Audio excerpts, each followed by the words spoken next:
Welcome back to our bus build series. Last time you watched us get rid of the seats. This time we're going to get rid of the floor. And don't forget to stick around till the end for tool time. This is what the floor looked like after we removed the seats last time. Our next task was going to be removing all of this rubber to see what was underneath. This first strip that I pulled up was easy to remove, but it was glued to the floor, which made some areas way harder to remove than others. Overall, this job was just pretty tedious, so here's the rest of the stripping and fast forward for you.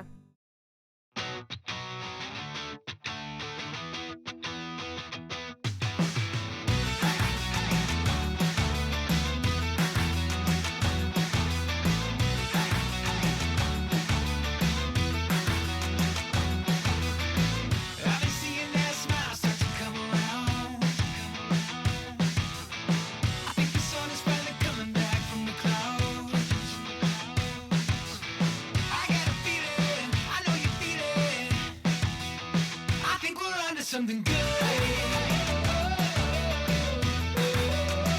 think we're onto something good. Don't let it get away. This could be everything. You know I gotta say, I think we're onto something good. I think we're onto something good.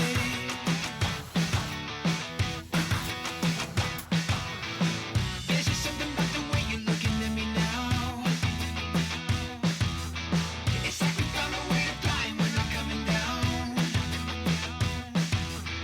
I love this feeling, I know you feel it.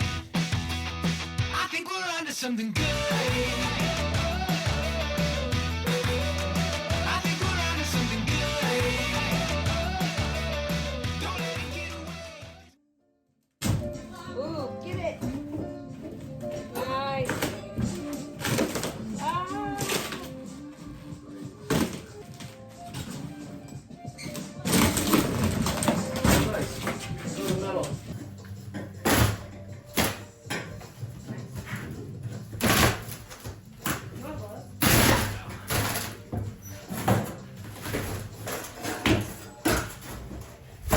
There you go.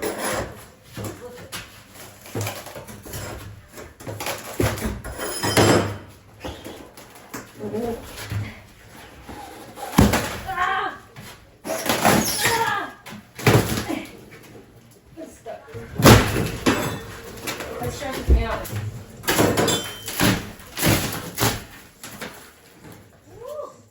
Now, this part was probably my favorite, just super satisfying, getting to rip up each of those big chunks of wood over and over again. And after we got all those bad boys out, we were left with this delicious, metal, rusty, dirty floor. Man, looking good. Love it.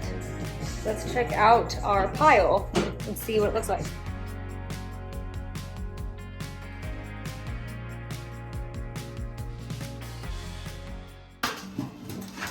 Not sure how we're going to get this guy out yet, but we'll figure it out. Okay, so under the bus, we're gonna show you where the bolts are that hold those really long metal pieces in and how they bolted those in. So here we go. All right, babe, go for it. All right, so if you look right there, right underneath, they all go right in a line. Oh, to the last dude right there. Yeah, so Garrett's about to unscrew them.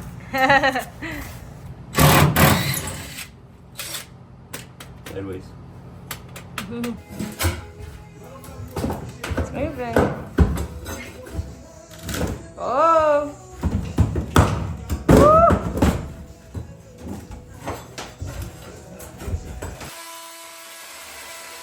Well, I brought a grinder and a multi-tool, so any challenges that come up, I'm gonna cut them out. Nice. Frick yeah! After that, it was time for cleanup.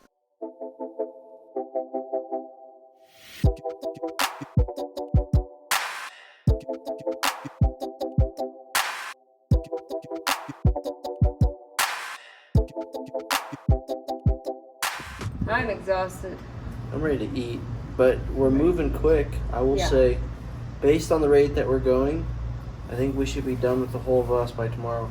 I feel super gross. Looks like I got like a spray tan because I have so much dust on me. I scrubbed most of it off of me, but I'm pretty sure there's dust and dirt in my nose. Probably. At least it smells like there is. Well, I'm ready to shower and make some food. We're having steak bowls tonight. Day one. Day one. Can't stop, won't stop. Can't stop, won't stop. Bustin' Bieber. I think that might be the name. No. Maybe it's like the Thousand Sunny. Alright, so today is day 2. We finished working on a lot of the interior yesterday, so you see we got all the seats out. Only thing left for us really is, let's see, we have all of this rust that we got to deal with, and then I'm walking around in flip-flops, which is probably a poor choice because there are little nails like this everywhere that we got to grind out. But the next thing for us to do is there are these little metal brackets here on the floor. We were able to get one of them out right over there. You can see the holes on it, so we'll have to seal that up as well. But right now, we've got to get these guys out. They're attached by these nuts on the bottom underneath attaching these. So I got to get underneath the bus to basically unscrew them on that end. And then if we're lucky, on the side, they're just Allen wrenches. If we're lucky, the Allen wrench will let me pull these guys up.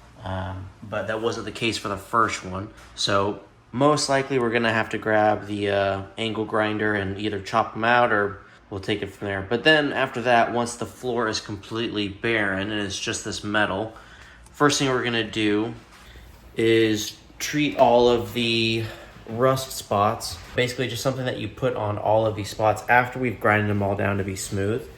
Paint it on there, kind of like paint primer, and it'll kind of go over it, treat it. Takes a little bit of time, but then once that's done, we'll put like a initial layer of paint down, and from there, hopefully, we can keep moving with the floor, so we'll see how it goes.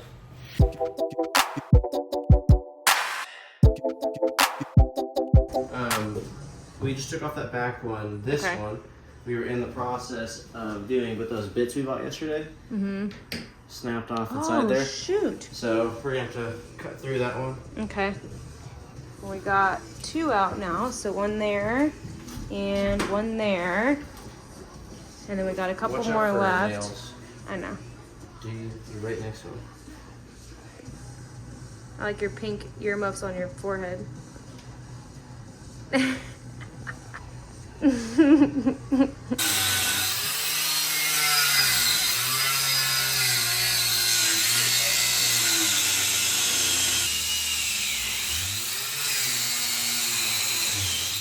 Try it up.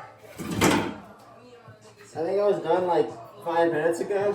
I wasn't sure. Can you lift it up more? Oh, this part's on fire.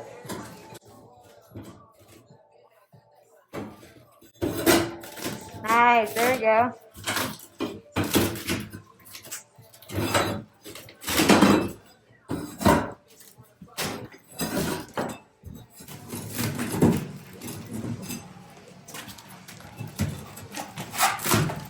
Nice.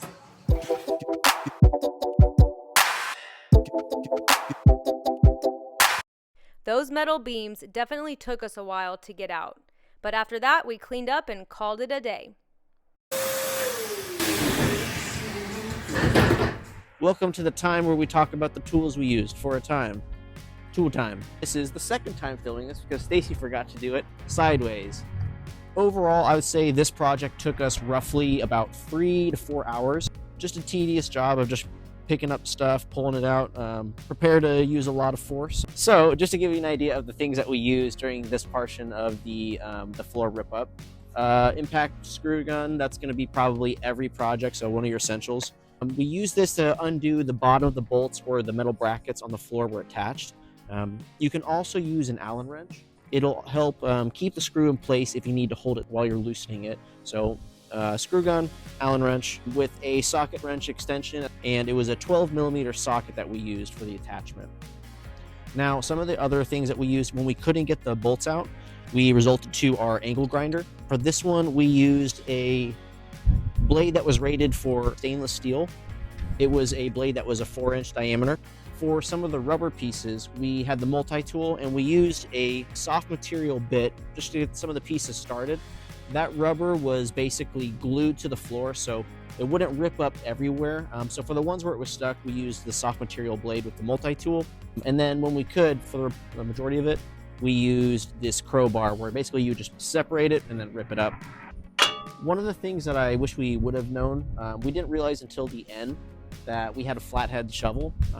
This does everything the crowbar does, but just faster and a little bit wider. So if you have one of these, probably save you about 45 minutes to an hour. If not, crowbar works just fine. Definitely an essential that I'd recommend is knee pads. I didn't have them the first day and my knees were all torn up just from getting on the ground. So if you can, definitely get yourself some knee pads. Just a huge quality of life improvement. While we were doing some of the cutting, we had a lot of just the gross dust just going all over the place. So we did use a respirator for a little bit. Definitely recommend it, especially if you want to know how your breath smells. You're going to breathe nothing but it for a little bit, so you can enjoy that. Really important to protect your ears and your eyes. I value having both of those, so these are a good way to keep them intact and functional. A lot of the loud power tools are not good for your ears, so this helps keep them regulated, so that way you don't blow out your eardrums. And then the safety glasses just keep stuff from flying into your eye, shards of metal, so never a good time when you get a piece of metal stuck in your eye. And finally, we have the shop vac, which is basically just an incredibly strong vacuum. That was really good for our cleanup. You can also use a blower just to kind of blow all the dust out. As far as the cost that we spent, we bought a pack of these soft material blades, which these were about $9. And then for these stainless steel blades, we bought a 10-pack of these for about maybe $10 to $15. I'm sure you can get them anywhere, but we just happened to be close to Harbor Freight, so that's where we went for these. I'm sure we'll link some other ones below.